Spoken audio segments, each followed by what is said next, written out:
Lao Tzu puts it in this way: the great Tao flows everywhere, both to the left and to the right. It loves and nourishes all things, but does not lord it over them. And when merits are accomplished, it lays no claim to them. The more, therefore, you relinquish power, trust others, the more powerful you become. But in such a way that instead of having to lie awake nights, controlling everything, you do it beautifully by trusting the job to everyone else. They carry it on for you. So you can go to sleep at night, trust your nervous system to wake you up in the morning. You can even tell it, I want to wake up at 6 o'clock, and it'll wake you up just like an alarm clock. This seems a sort of paradox to say this, but the principle of unity, of coming to a sense of oneness with the whole of the rest of the universe, is not to try to obtain power over the rest of the universe. That will only disturb it and antagonize it and make it seem less one with you than ever. The way to become one with the universe is to trust it as another, as you would another, and say, let's see what you're going to do. But in doing that, you see, in saying that to everything else that you have been taught to think is not you, you are also saying it to yourself.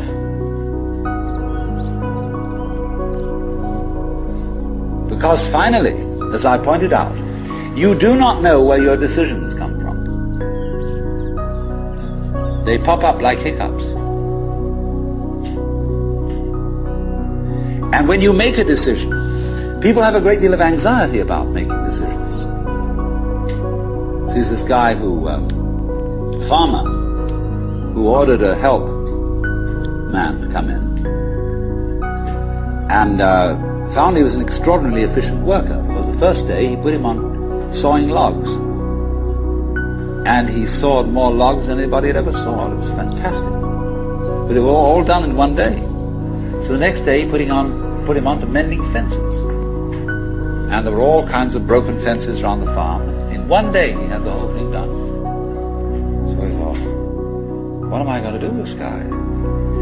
So he took him down into a basement and said, look, here are all the potatoes that have come in from this harvest, and I want you to sort them into 3 groups: those that we sell, those that we use for seeding, and those that we throw away. So he left him at that. At the end of the day, the laborer came back and said, well, that's enough, mister. I quit. Oh, he said, you can't quit. I've never had such an excellent worker. I'll raise your salary. I'll do anything to keep you around here. I said, no. It's all right mending fences and chopping wood, but this potato business is decision after decision after decision after decision.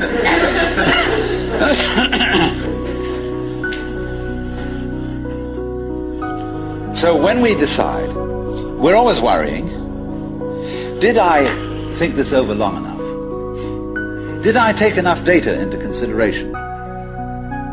And if you think it through, you find you never could take enough data into consideration. The data for a decision in any given situation is infinite. So what you do is, you go through the motions of thinking out what you will do about this. And then when the time comes to act, you make a snap judgment.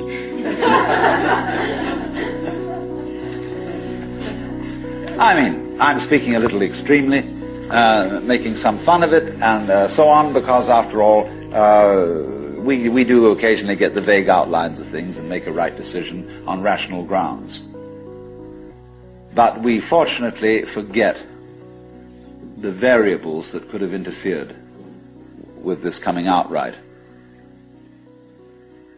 It's amazing how often it works. But warriors are people who think of all the variables beyond their control, what might happen. So then when you make a decision, And it works out all right. I think very little of it has much to do with your conscious intent and control.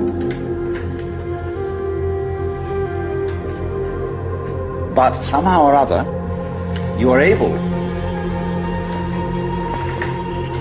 to decide and control things more harmoniously if you delegate authority.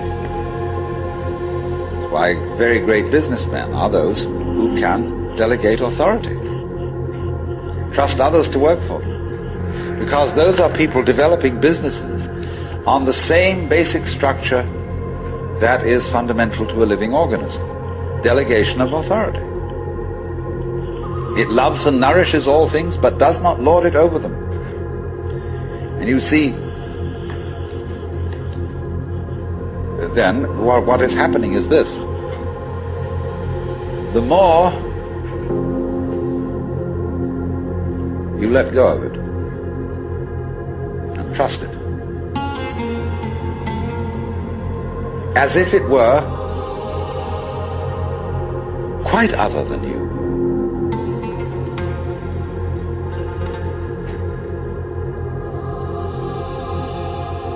the more you realize the inseparable identity of self and other.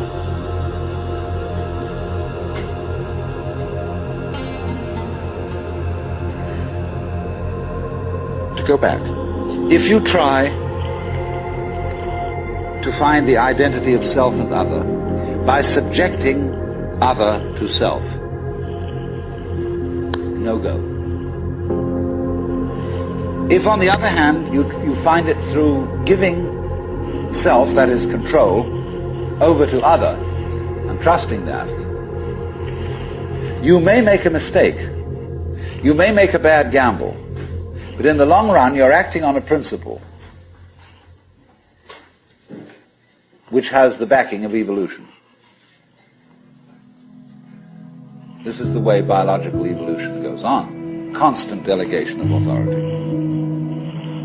That's why, obviously, the democracy is superior to the monarchy. It was de Tocqueville who said that democracy is always right, but for the wrong reasons. Because there is operating in a democracy the principle that Buckminster Fuller calls synergy.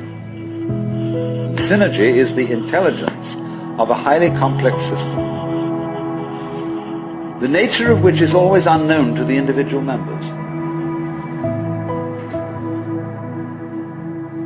Because that goes back again to this point, that we're always entering a new environment. We don't ever know fully what the new environment is, because the only environments we know are the past ones. There is always then operating in the development of cellular life on any level a new way of organization, higher than any existing form. And we are not aware of it until after it's happened.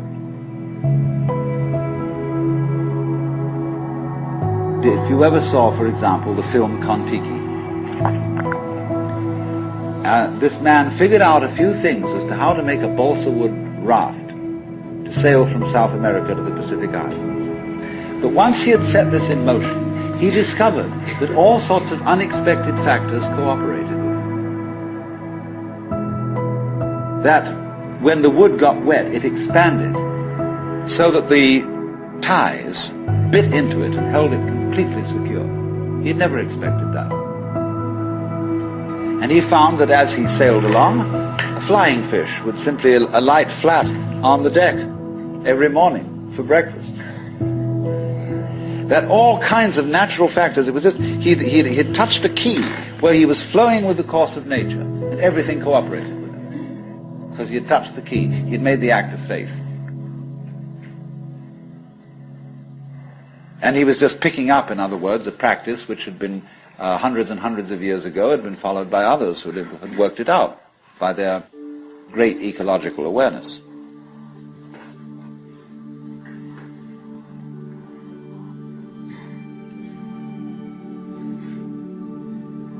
So we do come out of this way of thinking to something which has, I would say, the most enormously creative and revolutionary social consequences.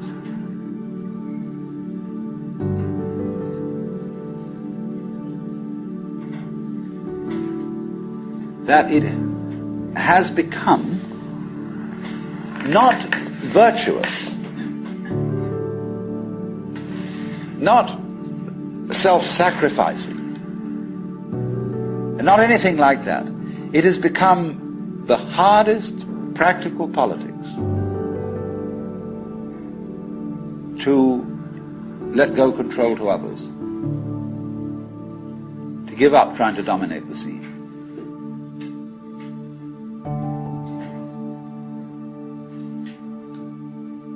Also, in a parallel way, it has become at this time in our history very much hard practical politics.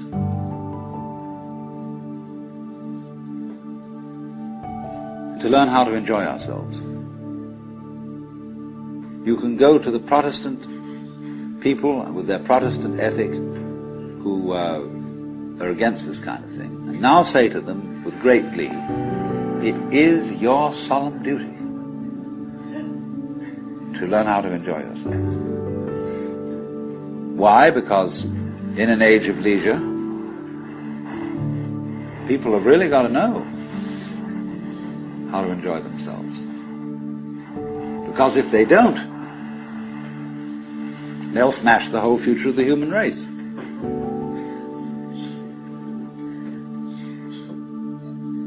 So a utopia has become not some sort of a dream, but an urgent necessity. We can't do without it. Because if we try to do without it, what's going to happen is that we are going to terminate our race in a mutual massacre of scapegoats.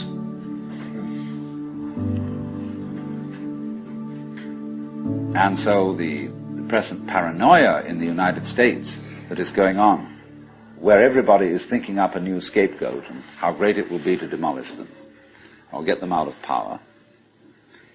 All this kind of bickering and right and left politics has become irrelevant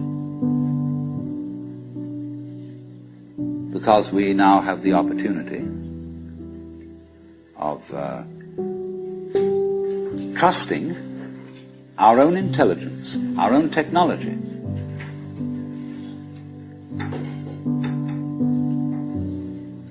to take the risk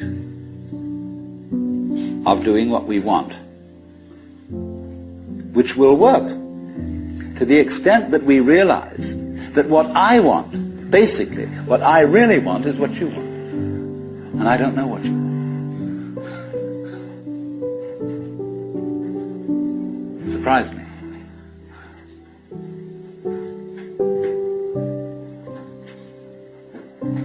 But that's the kinship between I and thou. So when I ask, I go right down to the question, which we started with. What do I want? The answer is, I don't know. When Bodhidharma was asked, who are you? Which is another form of the same question. He said, I don't know. Planting flowers to which the butterflies come. Bodhidharma says, I know not. I don't know what I want. Well, when you don't know what you want, you've reached the state of desirelessness.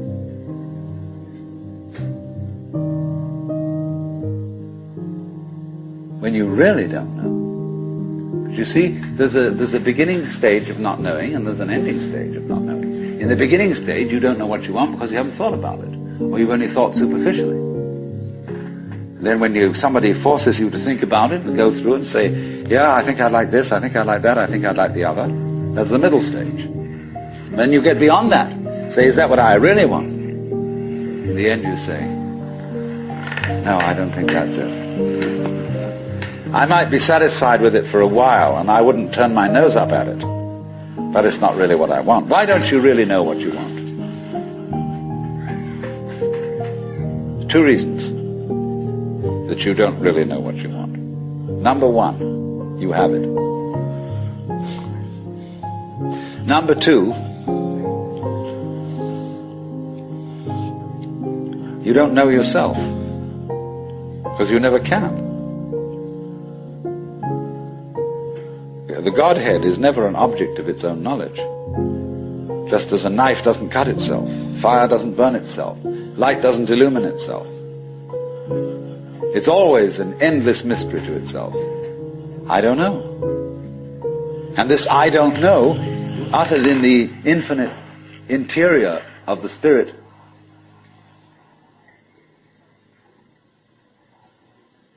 this I don't know is the same thing as I love, I let go, I don't try to force or control. It's the same thing as humility.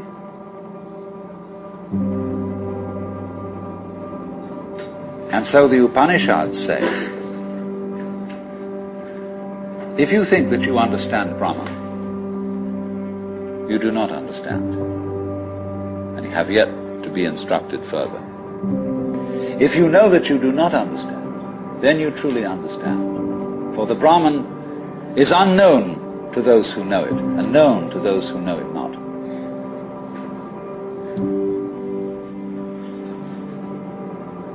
And the principle is that any time you, as it were, voluntarily let up control, in other words, cease to cling to yourself, you have an access of power. Because you're wasting energy all the time in self-defense, trying to manage things, trying to force things to conform to your will. The moment you stop doing that, that wasted energy is available. Therefore, you are, in that sense, having that energy available, you are one with the divine principle. You have the energy. When you're trying, however, to act as if you were God, that is to say, you don't trust anybody and you're the dictator and you have to keep everybody in line, you lose the divine energy. Because what you're doing is simply defending yourself. So then, the principle is, the more you give it away, the more it comes back. Now you say, I don't have the courage to give it away. I'm afraid.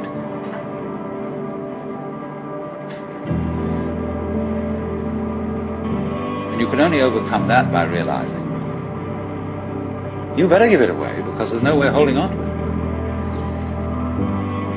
The meaning of the fact, you see, that everything is dissolving constantly, that we're all falling apart, we're all in a process of constant death, and that the world we hope men set their hearts upon turns ashes, or it prospers, and like snow upon the desert's dusty face, lighting a little hour or two is gone. All that Omar Khayyam jazz. You know, the cloud-capped towers, the gorgeous palaces, the great globe itself, I, all which it inherit, shall dissolve, and like this insubstantial pageant faded, leave not a rack behind. All falling apart. Everything is. That's the great assistance to you. See, that fact that everything is in decay is your helper. That is allowing you that you don't have to let go, because there's nothing to hold on to. It's achieved for you, in other words, by the process of nature.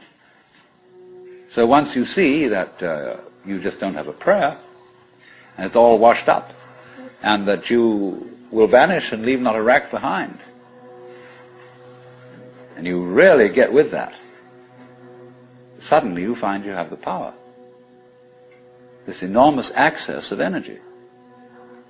But it's not power that came to you because you grabbed it. It came in entirely the opposite way. And power that comes to you in that opposite way is power with which you can be trusted.